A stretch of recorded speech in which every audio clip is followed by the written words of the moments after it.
Okay, me and Nicola had the topic of statistics and probability.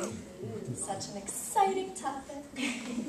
Okay, so the objectives of our presentation, we want you to understand the relationship between statistics and probability. We want you to recognize where students may have difficulty in understanding the two concepts, so misconceptions and challenges that kids face, and to understand how to interpret the mean conceptually by leveling rather than procedurally by adding up and dividing. Okay, so first, the difference between statistics and probability, because they are two totally different concepts, but they do work hand in hand when it comes to math. They're both related in the area of math because they concern themselves with analyzing the relative frequency of events. Now, the only differences are that statistics involve analyzing the frequency of past events, while probability involves predicting the likelihood of events occurring in the future. And you want to go into here?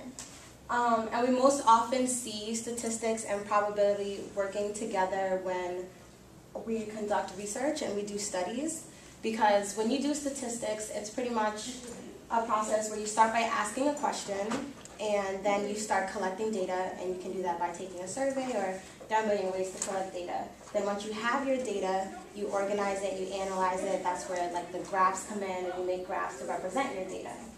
So that's the statistics part of the research. Then the probability part is after you're done collecting your research, when you do a study, you're only working with a sample of the entire population in question.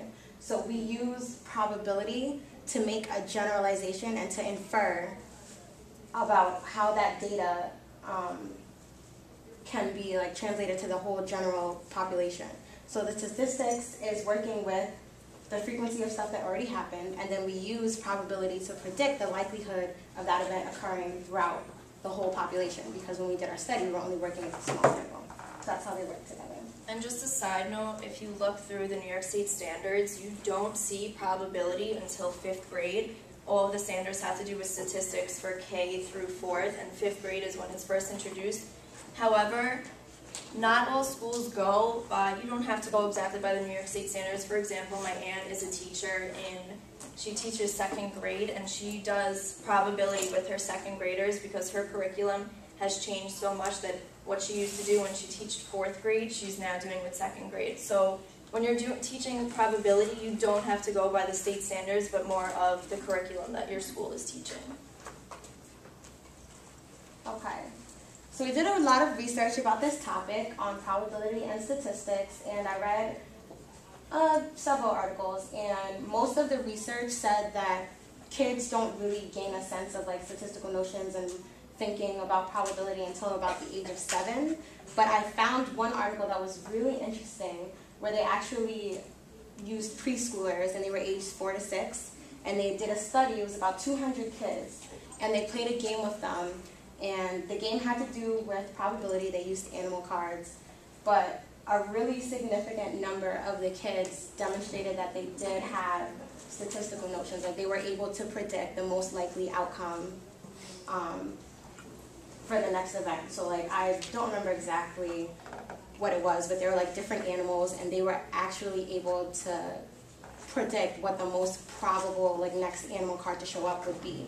And that was really surprising, because for all these years we thought that it didn't start until kids were about 7, maybe like 2nd grade, and it showed that kids as young as 4 actually have these statistical notions already. And then our research also told us about some misconceptions and challenges that kids face. And the most common misconception that we found when teaching probability and statistics is what's known as the recency effect. And the recency effect, it basically means that because you've had one repeated outcome, you think that it's less likely to happen again. So let's say we had a coin and we were flipping the coin, and let's say the coin landed on heads 3 times in a row. You would think that because it landed on heads 3 times in a row, on the 4th time it's not going to land on heads again. So kids, they mistakenly think that it's less likely to land on heads again because it already landed 3 times in a row, but that's really not true, because no matter how many times you do it, the probability is always going to be 50-50 for heads or tails. Chance the way they put it in the book is that chance has no memory. So whatever the first trial was, it has nothing to do, it has no effect on subsequent trials. And another misconception is that the probability of each outcome in a specific event is automatically 1/2. So children are programmed to think that even with rolling a dice, that the probability is always going to be 50 and 50, or some other outcomes that have more than 2 options. Flipping a coin is obviously 1/2, but kids have this notion that rolling a 1 will be 1/2, or rolling a 2 will be 1/2, but they really need, that's why we need to teach probability at such a young age, to get them to realize that it's not just always going to be 1/2.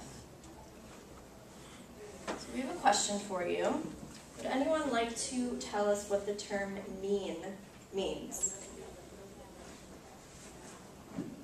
Was that a raised hand? Lindsay.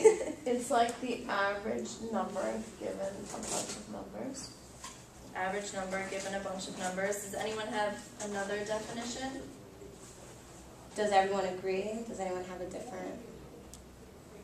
I mean, it's just the sum of a given set of numbers divided by the number of numbers you have. So. Can you explain why we do that? Why you add up a bunch of numbers and divide by the total? If you want to find the average, or... Yeah, I mean, you guys are right. The mean is the average, and the way that we calculate the average is by adding up all of the numbers together, getting a total, and then dividing by the number of numbers. But what we want to ask is, why does that method work? Like, why do we do that? Why do we use that method to get the average? It's okay if you don't know, because we will explain it. Double. Ah, okay. A mean is, yes, an average, which is a single number or measure that is descriptive of a larger collection of numbers. And there are 2 interpretations of what mean is. The first one is that it is a number that represents what all of the data items would be if they were to be leveled out, and we'll go into more detail about what leveled out means.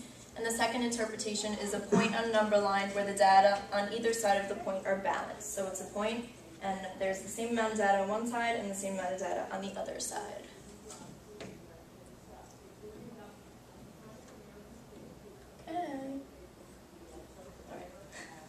Okay, so, like she said, we're going to go into more detail about the leveling out example, and that leveling out example would be the conceptual explanation of why that works. So like we said earlier, when we add up all the numbers and we divide, that's the procedural method for calculating the mean.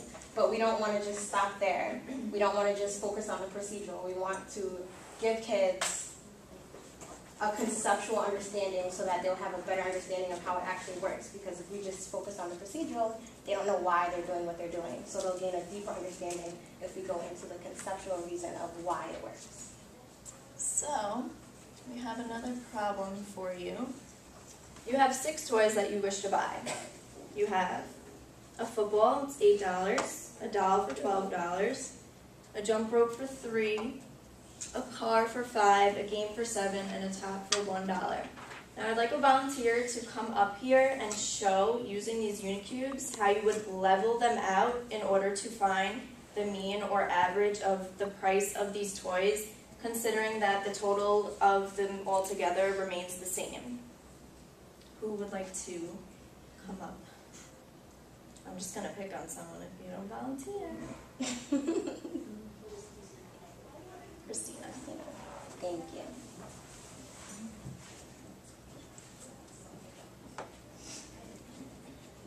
And if you could just like talk us through what you're thinking and what you're doing. Okay, so my thought is to try and get the cubes even across. So I'm going to take the largest one.